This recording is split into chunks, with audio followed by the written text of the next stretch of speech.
प्यारे छात्रों, इस वीडियो में मैं आपको बता रहा हूं प्रीवियस ईयर क्वेश्चन पेपर जो आया था न्यू सिलेबस के अकॉर्डिंग, न्यू फॉर्मेट के अकॉर्डिंग। आपको क्वेश्चन पेपर को सॉल्व करके दे रहा हूं और सारी सावधानी बता रहा हूं जो आपको क्वेश्चन पेपर सॉल्व करते समय अपने दिमाग में रखनी है।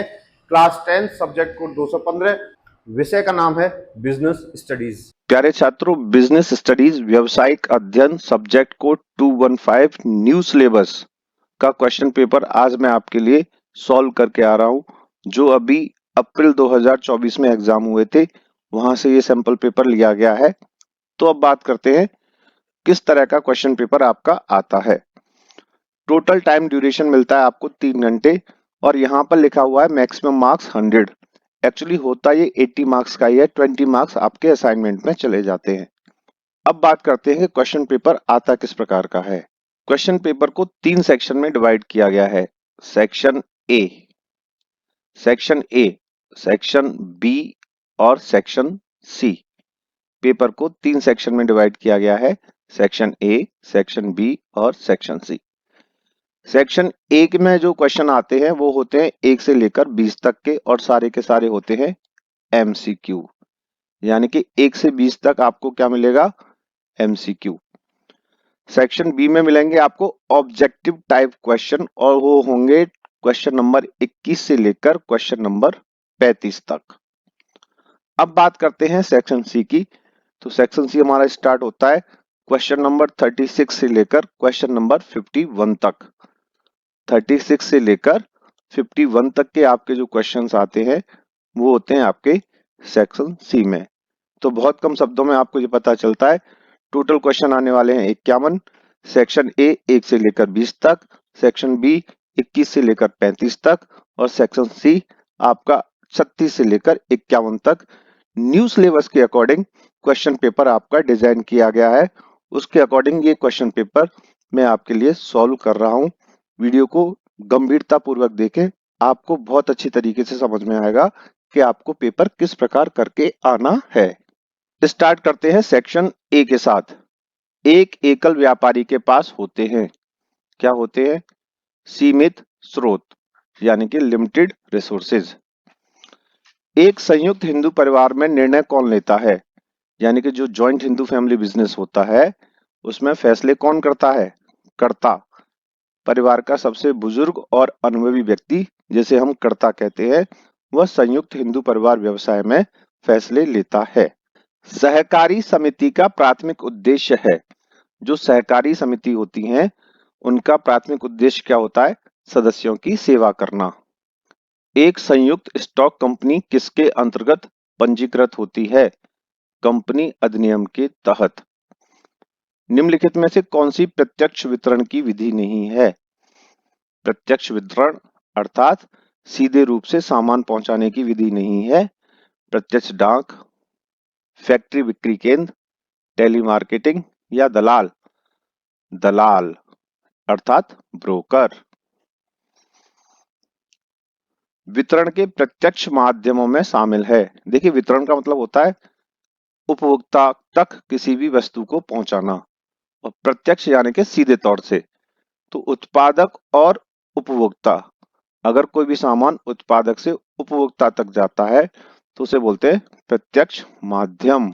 फुटकर विक्रेता ऐसे व्यापारी होते हैं जो वस्तुओं को खरीदते हैं। फुटकर विक्रेता, फुटकर विक्रेता यानी कि आपके गली मोहल्ले के जो भी दुकानदार होते हैं जो कम कम मात्रा में सामान बेचते हैं वो फुटकर विक्रेता होते हैं। और फुटकर विक्रेता सामान किससे खरीदते हैं? थोक विक्रेताओं से। निम्नलिखित में से कौन सी विज्ञापन की विशेषता नहीं है? गैर भुगतान। विज्ञापन कारकों से प्रभावित होता है। कौन से कारकों से प्रभावित होता है? आर्थिक, सामाजिक, तकनीकी। तो यहाँ पर उत्तर आ जाएगा उपरोक्त सभी। इलेक्ट्रॉनिक माध्यम में शामिल होता है, क्या शामिल होता है? रेडियो, इंटरनेट, टेलीविजन, उपरोक्त सभी।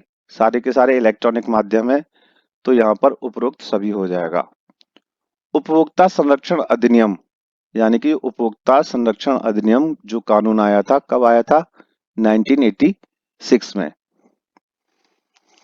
यदि कोई पीड़ित उपभोक्ता राज्य आयोग के निर्णय से संतुष्ट नहीं है, अगर आप ग्राहक के रूप में आपके साथ जो फैसला हुआ है, राज्य आयोग ने जो फैसला दिया है, अगर आप वहां संतुष्ट नहीं है तो वह आगे अपील कर सकता है। कहां पर? राष्ट्रीय आयोग में। उपभोक्तावाद एक आंदोलन है उपभोक्ताओं का। यदि कोई उपभोक्ता राष्ट्रीय आयोग में निर्णय से संतुष्ट नहीं है तो वह आगे अपील कर सकता है सर्वोच्च न्यायालय में। कौन सा अधिकार उपभोक्ता को उचित प्रतिकार दिलाता है? निवारण का अधिकार। उपभोक्ता एक व्यक्ति होता है। उपभोक्ता कौन होता है? जो वस्तुओं और सेवाओं का उपभोग करता है। वस्तुओं और सेवाओं का उपभोग करता है। वस्तुओं और सेवाओं की खरीद उपभोग के लिए करता है। तो यहाँ पर विकल्प आएगा उपरोक्त सभी। निम्नलिखित में से उपभोक्ता की जिम्मेदारी कौन सी नहीं है? उपभोक्ता की जिम्मेदारी कौन सी नहीं है? देखिए, जागरूक रहना उपभोक्ता की जिम्मेदारी है। शिकायत करना भी उपभोक्ता की जिम्मेदारी है। स्वतंत्र रूप से सोचना भी उपभोक्ता की जिम्मेदारी है। सुना जाना ये उपभोक्ता की जिम्मेदारी नहीं है, ये उपभोक्ता का अधिकार है। Right to heard. उपभोक्ता संरक्षण इसलिए महत्वपूर्ण है। जो उपभोक्ता संरक्षण है वो किस लिए महत्वपूर्ण है? उपभोक्ता अज्ञानता, क्योंकि जो उपभोक्ता होता है अज्ञानी होता है, असंगठित होता है, उपभोक्ताओं का शोषण होता है। तो यहाँ पे तीनों के तीनों विकल्प आपके सही हैं। तो हम यहाँ पर उपरोक्त सभी यानी कि चौथे वाले विकल्प पे डी विकल्प पर हम सही का टिक लगा देंगे। निम्नलिखित में से कौन सा अधिकार दर्शाता है कि अपने अधिकारों को जानना चाहिए? शिक्षा का अधिकार। उपभोक्ता शिक्षा का अधिकार हमें यह दर्शाता है कि जो भी हमारे अधिकार हैं हमें उन्हें जानना चाहिए। आभूषणों पर यानी कि कोई भी अगर गोल्ड की वस्तु है, सोने की वस्तु है, तो उस पर कौन सा चिन्ह लगेगा? हॉलमार्क। एक उपभोक्ता जिला आयोग के पास उन शिकायतों पर विचार करने का अधिकार रखता है जहां प्रतिफल के रूप में भुगतान की गई वस्तुओं और सेवाओं का मूल्य 20 लाख रुपए से अधिक नहीं है। यानी कि उपभोक्ता के रूप में अगर आपकी कोई शिकायत है और 20 लाख रुपए तक की शिकायत है तो आप इसकी शिकायत कहां पे करेंगे? जिला आयोग। वेतनभोगी रोजगार का क्या अर्थ होता है? वेतनभोगी मजदूरी या वेतन के लिए किसी अन्य व्यक्ति की सेवा करना वेतनभोगी रोजगार कहलाता है। जीविका उपार्जन के रास्ते का अर्थ है जीविका के लिए अपनाया गया रास्ता। कैरियर चयन में आवश्यकता होती है किसकी? रुचि, दक्षताएं या व्यक्तित्व? डी, ये सभी। निम्नलिखित में से कौन सा सफल उद्यमी के गुण हैं? वे आश्वस्त हैं, वे अपने कार्यों की जिम्मेदारी लेते हैं, वे कड़ी मेहनत करते हैं। तो उसका विकल्प जाएगा डी, सारे के सारे। यानी कि जो सफल उद्यमी होते हैं वे आश्वस्त रहते हैं, वे अपने कार्य की जिम्मेदारी लेते हैं और वे कड़ी मेहनत करते हैं। ये बिल्कुल सही बात है। तो डी यहाँ पर सही विकल्प हो गया। एक उद्यमी इस प्रकार कार्य करता है, अन्य लोग कर रहे हैं, एक आलसी व्यक्ति कर रहा है, इनमें से कोई नहीं, दूसरों से भिन्न। एक जो उद्यमी होता है, एंटरप्रेन्योर होता है, वो दूसरों से अलग हटके और सफल कार्य करता है। निम्नलिखित में से एक उद्यमी का कार्य कौन सा है? प्रबंधन करना, ये भी उद्यमी का कार्य है। जोखिम उठाना, ये भी उद्यमी का कार्य है। नवाचार करना, ये भी उद्यमी का कार्य है। तो यहाँ पर विकल्प में चला जाएगा उपरोक्त सभी। सेक्शन ए यहाँ पर खत्म हो गया है। अब चलते हैं सेक्शन बी की तरफ। तो सेक्शन बी में क्वेश्चन नंबर 21, 1 से लेकर 20 तक के क्वेश्चन आपके सेक्शन ए में हो गए और सेक्शन बी में आपके हो रहे हैं 21 से और 35 तक। 21 to 35 अब आपको देखने मिलेंगे सेक्शन बी में। तो सेक्शन बी में चलने से पहले मैं आपको ये बताना चाहूंगा, अगर ये आप पीडीएफ डाउनलोड करना चाहते हैं तो इसका लिंक मैंने डिस्क्रिप्शन बॉक्स में आपके साथ शेयर कर रखा है, आप वहां से इसे डाउनलोड कर सकते हैं। क्वेश्चन नंबर 21 है, वे क्रियाएं जो धन कमाने के उद्देश्य से की जाती हैं। कोई भी ऐसा काम जो पैसे कमाने के उद्देश्य से किया जाता है उसे कहते हैं हम आर्थिक क्रिया। तो यहाँ पे क्या आ जाएगा? आर्थिक क्रिया। रोजगार के नियम और शर्तें व्यवसायी द्वारा तय की जाती हैं। रिक्त स्थान भरो। आज इंटरनेट के कारण, वैश्वीकरण के कारण संपूर्ण विश्व एक बड़ा बाजार बन गया है। तो यहाँ पर दो में से जो भी विकल्प आपको अच्छा लगे, वैश्वीकरण कर सकते हैं या इंटरनेट कर सकते हैं। आज वैश्वीकरण के कारण संपूर्ण विश्व एक बड़ा बाजार बन गया है। क्वेश्चन नंबर 26 की तरफ चलते हैं। सत्य या असत्य? प्रत्युत्तर संप्रेषण प्रक्रिया का एक तत्व है। Feedback is one of the element of the process of communication. और ये बात सत्य है। किसी संगठन के लोग संप्रेषण से बच सकते हैं। अगर आप किसी संस्था में काम कर रहे हैं तो आप संप्रेषण से बच सकते हैं? नहीं, बिल्कुल भी नहीं। तो ये असत्य है। क्वेश्चन नंबर 27 की तरफ चलते हैं। चित्र, प्रतीक, रेखा चित्रों आदि के द्वारा संप्रेषण को हम कहते हैं सांकेतिक संप्रेषण। एक ऐसा संप्रेषण जिसमें चित्रों का प्रयोग किया जाता है, प्रतीकों का प्रयोग किया जाता है, उसे हम कहते हैं सांकेतिक संप्रेषण। वीडियो कॉन्फ्रेंसिंग क्या है? दो या दो से अधिक व्यक्ति, 4 व्यक्ति, 5 व्यक्ति वीडियो कॉल के द्वारा, किसी ऐप के द्वारा एक दूसरे से वीडियो कॉल पर बात करते हैं, तो उसे हम बोलते हैं वीडियो कॉन्फ्रेंसिंग। अधिकतर व्यवसाय में इस तरह का प्रयोग किया जाता है। केवाईसी स्टैंड फॉर, केवाईसी की फुल फॉर्म क्या है? Know your customer. केवाईसी का मतलब होता है नो योर कस्टमर। आरबीआई अधिनियम 1935 में लागू किया गया था और यह बात सत्य है।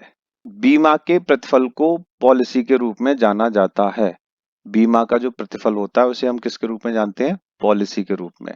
पूर्ण सद्भाव का सिद्धांत बीमाकर्ता और बीमा धारक के बीच आपसी तालमेल पर आधारित होता है, आपसी भरोसे पर आधारित होता है, आपसी विश्वास पर आधारित होता है। सत्य या असत्य? थोक विक्रेताओं को अपने व्यवसाय के लिए छोटी पूंजी की आवश्यकता होती है। यह बात सत्य है या असत्य है? देखिए, थोक विक्रेता कौन से होते हैं? ऐसे विक्रेता जो बड़ी मात्रा में सामान खरीदते हैं और बेचते हैं। उन्हें छोटी पूंजी की आवश्यकता होती है? नहीं, उन्हें अधिक पूंजी की आवश्यकता होती है। तो यहां इसके सामने लिख देंगे असत्य।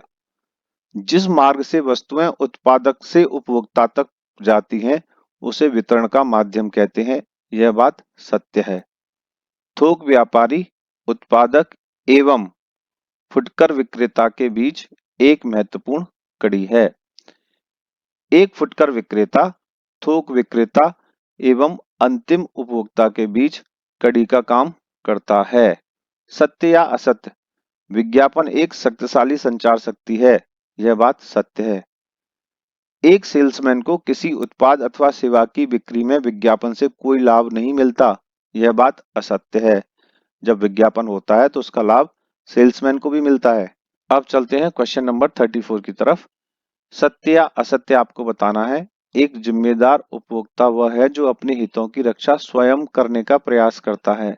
ये बात सत्य है। आवश्यक वस्तु अधिनियम कब लागू किया गया था? तो इसका उत्तर है 1955 1955। BIS का मतलब होता है bureau of Indian standards. BIS का मतलब क्या होता है? Bureau of Indian standards. रिक्त स्थान भरो। राज्य आयोग 2 करोड़ से अधिक न हो मूल्य वाले मामलों से निपट सकता है। खाद्य पदार्थ मिलावट रोकथाम अधिनियम वर्ष 1954 में पारित हुआ था। प्यारे छात्रों, अब चलते हैं सेक्शन सी की तरफ, जहां पर आपको मिलेंगे 36 से लेकर 51 तक के क्वेश्चन आंसर। सबसे पहले बात करते हैं साझेदारी क्या है, व्हाट इज पार्टनरशिप। 2 नंबर का क्वेश्चन है। 2 नंबर का क्वेश्चन है तो कम से कम इसे आप 3 या 4 पॉइंट में लिखें और एक पॉइंट में कम से कम 2 लाइन लिखें।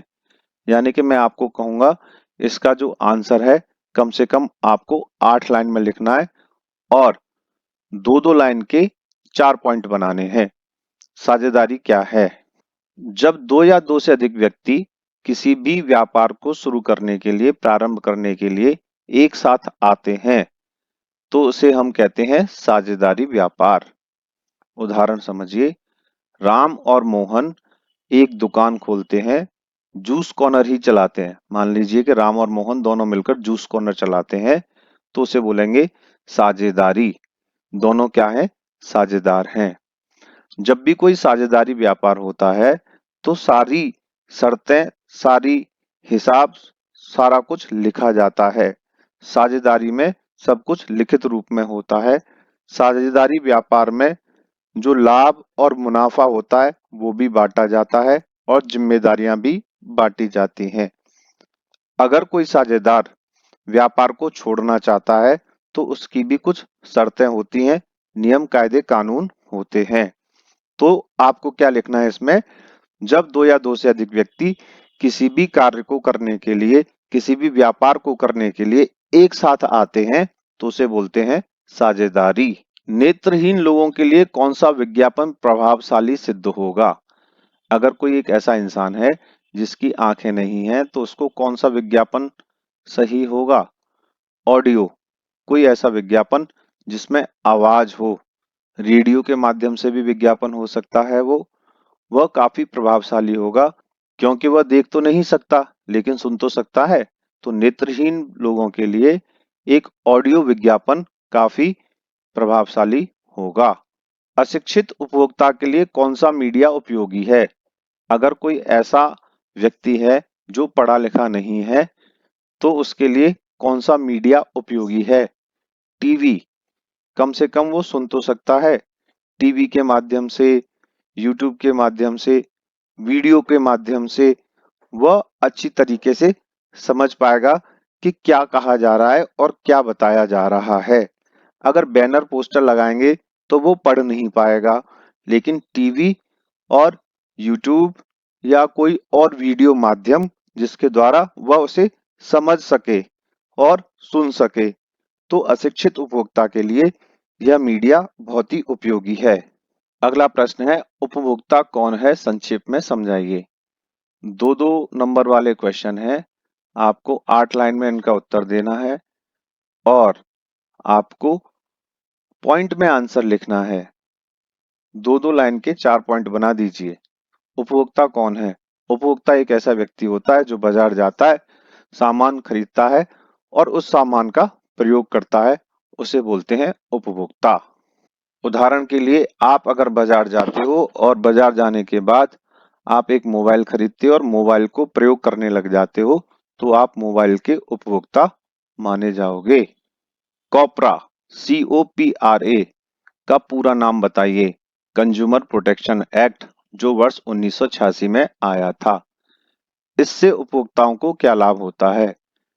इसके तहत उपभोक्ताओं को बहुत सारे अधिकार दिए गए, जैसे सुरक्षा का अधिकार, सुनवाई का अधिकार, चयन का अधिकार, उपभोक्ता शिक्षा का अधिकार।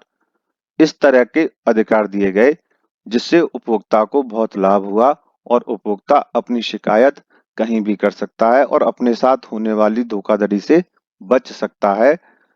कोपरा का पूरा नाम है कंज्यूमर प्रोटेक्शन एक्ट। उपभोक्ता के सामने आने वाली दो समस्याओं के बारे में लिखिए। देखिए, उपभोक्ता एक ऐसा व्यक्ति होता है जो बाजार जाता है, सामान खरीदता है। तो कौन सी दो समस्या आ सकती हैं उसके सामने बाजार में? नंबर 1, अधिक कीमत वसूली जा सकती है। नंबर 2, नकली सामान दिया जा सकता है। नंबर 3, सेकंड कॉपी दी जा सकती है। नंबर 4, जमाखोरी की समस्या भी आ सकती है। नंबर 5, वारंटी और गारंटी के बारे में भ्रमित किया जा सकता है। तो उपभोक्ता के सामने ये वाली समस्याएं आती है। एक उपभोक्ता को बिजली के सामान पर ISI मार्क क्यों देखना चाहिए? जब भी आप बाजार से कोई भी बिजली का सामान खरीदने जाएं तो आपको ISI मार्क देखना चाहिए। इससे क्या होता है, यह पता चलता है कि यह बिजली का सामान अच्छी क्वालिटी का है या नहीं। जो अच्छी क्वालिटी के बिजली के सामान होते हैं, अच्छी गुणवत्ता के बिजली के सामान होते हैं, उन पर ISI का चिन्ह होता है। 3 प्रकार की गैर आर्थिक क्रियाओं का वर्णन कीजिए। देखिए, गैर आर्थिक क्रिया वो क्रिया होती है जिनके लिए आपको कोई भी पैसा खर्च नहीं करना पड़ता, जैसे कि भंडारा। अगर आप भंडारा करते हैं तो यहाँ पे पैसे लगते हैं, लेकिन जब आप भंडारा खाने जाते हैं तो वहां पर आपका कोई पैसा नहीं लगता। भंडारे में जाकर खाना खाना ये एक गैर आर्थिक क्रिया है। दान करना, फ्री में किसी को शिक्षा देना, किसी को गिफ्ट देना, वो भी बिना स्वार्थ के, तो ये सब गैर आर्थिक क्रिया कहलाती है। अगर कोई माँ अपने बच्चों को खाना खिला रही है तो यह भी गैर आर्थिक क्रिया कहलाई जाएगी। अगर कोई पिताजी अपने बच्चे को पढ़ा रहे हैं तो यह भी एक गैर आर्थिक क्रिया कहलाएगी। ई वाणिज्य क्या है? ई वाणिज्य के दो प्रकारों का वर्णन कीजिए। बहुत ही महत्वपूर्ण प्रश्न है ई वाणिज्य। कोई भी एक ऐसा व्यापार जो इंटरनेट के द्वारा किया जाता है, ई कॉमर्स कहलाता है। इसके बहुत सारे एग्जाम्पल आप देख सकते हैं। अमेज़न से आप कोई भी सामान खरीदते हैं, ऑनलाइन कोई भी सामान खरीदते हैं, तो वो ई वाणिज्य कहलाता है। What is ATM?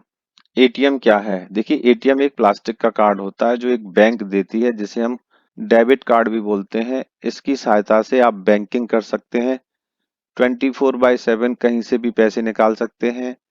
एटीएम को आप बड़ी आसानी से एक स्थान से दूसरे स्थान ले जा सकते हैं।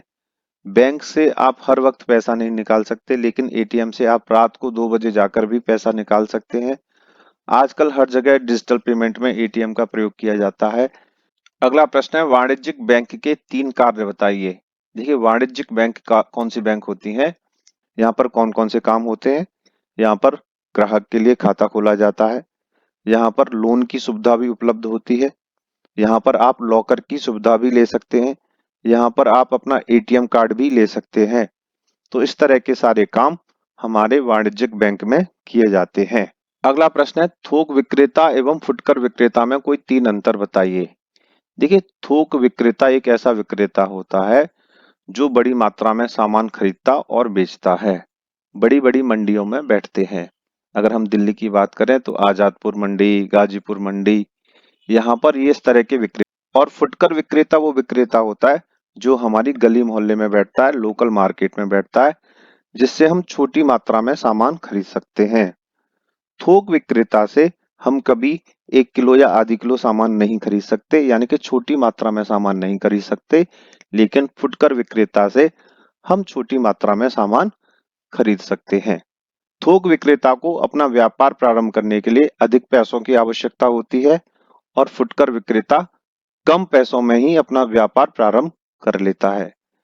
थोक विक्रेता से हमारी सीधी जान पहचान नहीं होती, लेकिन फुटकर विक्रेता को अधिकतर हम जानते हैं क्योंकि वो हमारे लोकल मार्केट में ही बैठते हैं। अब चलते हैं अगले प्रश्न की तरफ। स्वरोजगार में सफलता के 3 गुण बताइए। देखिए, अगर आप स्वरोजगार कर रहे हैं, यानी कि कोई व्यापार कर रहे हैं, अपना खुद का काम कर रहे हैं, तो कौन कौन सी 3 गुण आपके अंदर होने चाहिए।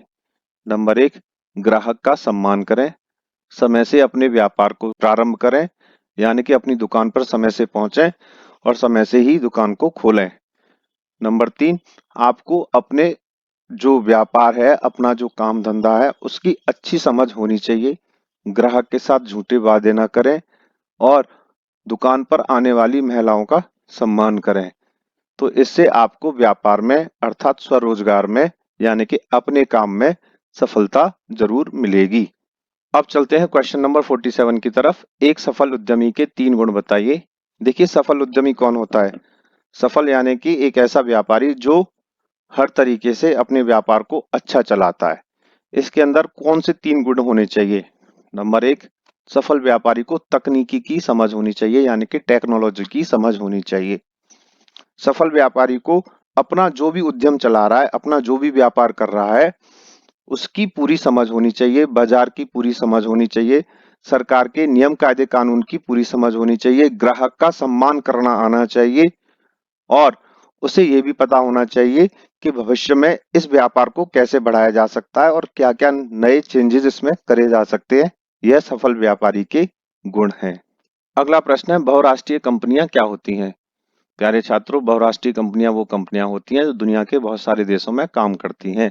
Thums Up, Vivo, Oppo, LG, Samsung, सारी की सारी बहुराष्ट्रीय कंपनियां हैं। बहुराष्ट्रीय कंपनियों का सामान अच्छा होता है, इससे जीवन के स्तर में सुधार होता है और बहुराष्ट्रीय कंपनी की वजह से सरकार को टैक्स की भी प्राप्ति होती है, यानी कि कर की भी प्राप्ति होती है। और बहुराष्ट्रीय कंपनियां जब भी हमारे देश में आती हैं तो लोगों को रोजगार देती हैं। क्वेश्चन नंबर 49 की तरफ चलते हैं। किसी बैंक में बचत खाता खोलने की प्रक्रिया का उल्लेख कीजिए। देखिए, अगर आप बैंक जाते हैं और आपको बचत खाता खोलना है तो आप कैसे खोलेंगे? सबसे पहले बैंक जाएंगे, बैंक में रिसेप्शन पे पहुंचेंगे, वहां पर जो मैम होंगी या सर होंगे उनसे कहेंगे जी सर मुझे खाता खोलना है। फिर वो आपको एक फॉर्म देंगे और आपको अपना पैन कार्ड, आधार कार्ड और फोटोग्राफ लेकर जाना है। आप उस फॉर्म को भरेंगे, फॉर्म को भरने के बाद उसे वहां पर दे देंगे और वहां पर जो भी करेक्शन होगा वो करेक्शन करवाएंगे। अच्छी तरह से फॉर्म को भरने के बाद आप बैंक में उस फॉर्म को जमा कर देंगे। फिर आपका खाता नंबर मिल जाएगा, आपका खाता मिल जाएगा, फिर आपको एक पासबुक, एक चेकबुक और एटीएम कार्ड मिल जाएगा। इस तरह आपका बैंक में खाता खुल जाएगा। समुद्री बीमा की क्या उपयोगिता है? चलिए साहब इसकी बात करते हैं। जब कोई एक देश का व्यापारी दूसरे देश के साथ कोई भी व्यापार करता है तो अपना सामान समुद्र के रास्ते एक देश से दूसरे देश भेजता है। समुद्र में कोई भी दुर्घटना हो सकती है, तो उस दुर्घटना से जो नुकसान होगा उस नुकसान की भरपाई करने के लिए समुद्री बीमा कराया जाता है। तो समुद्री बीमा काफी महत्वपूर्ण है, व्यापारियों के लिए बहुत ही महत्वपूर्ण है। ये होना चाहिए। इससे जो व्यापार होता है उसमें जो जोखिम होता है, जो नुकसान होता है, उसकी भरपाई की जा सकती है। अब चलते हैं क्वेश्चन नंबर 51 की तरफ। विज्ञापन से क्या अभिप्राय है? विज्ञापन की दो विशेषता बताइए। देखिए विज्ञापन से मतलब होता है एक ऐसी आर्थिक क्रिया जिसके द्वारा व्यापार को बढ़ाया जाता है, व्यापार का प्रचार किया जाता है और कोई भी व्यापारी अपनी बात अपने ग्राहक तक पहुंचाता है, उसको बोलते हैं विज्ञापन। विज्ञापन की दो विशेषताएं, एक तो विज्ञापन के माध्यम से कंपनी अपनी बात ग्राहक तक पहुंचा सकती है, दूसरा विज्ञापन के लिए पैसे खर्च करने पड़ते हैं। विज्ञापन का उद्देश्य होता है व्यापारी द्वारा ग्राहक को जानकारी देना, कस्टमर यानी कि ग्राहक की संख्याओं को बढ़ाना, लाभ कमाना। यह विज्ञापन से होता है। विज्ञापन के लिए बहुत सारे लोग टीवी पर जाते हैं, रेडियो पे जाते हैं, कोई सोशल मीडिया पे जाता है। आजकल तो फेसबुक, इंस्टाग्राम और यूट्यूब के माध्यम से भी विज्ञापन किए जाते हैं। विज्ञापन व्यापार के लिए बहुत ही महत्वपूर्ण होता है। प्यारे छात्रों, ये था आपका क्वेश्चन पेपर जो मैंने आपके लिए सॉल्व किया और आपको बताया कि किस तरह का क्वेश्चन पेपर आता है। प्यारे छात्रों, अगर आप एनआईओएस से जुड़ी हुई कोई भी जानकारी लेना चाहते हैं तो स्क्रीन पर जो नंबर दिया गया है आप उस पर 12 से 6 के बीच में, सिर्फ दिन में 12 से 6 के बीच में कॉल कर लीजिए। एनआईएस से जुड़े हुए कोई भी नोट्स, कोई भी असाइनमेंट, कोई भी प्रैक्टिकल, कोई भी एडमिशन या किसी तरह की कोई भी जानकारी चाहिए तो आप दिन में 12 से 6 के बीच में इस नंबर पर कॉल करिए। आप यहाँ पर कॉल करके बात कर सकते हैं। वीडियो को देखने के लिए धन्यवाद।